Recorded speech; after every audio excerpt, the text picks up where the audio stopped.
Ito po yung exercise ko para po matupi at mabanat yung affected leg ko.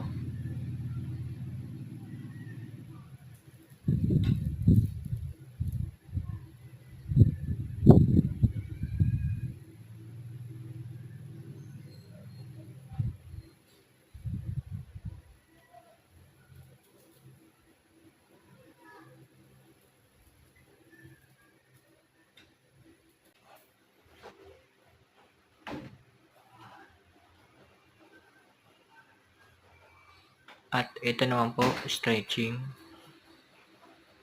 po sa affected na leg ko po para lumakas po yung balanse.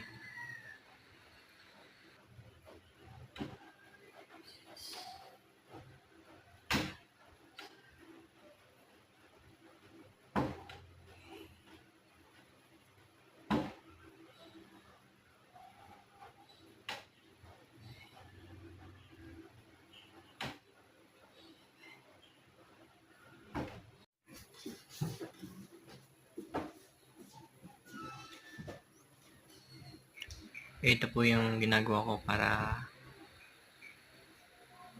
magkaroon ng muscle at lumakas yung tindig ng aking affected leg.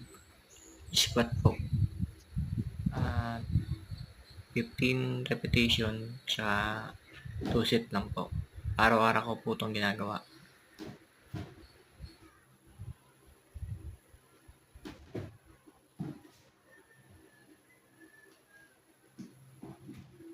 Salamat po sa mga nanonood, sa nag-subscribe. God bless po sa lahat. Ingat.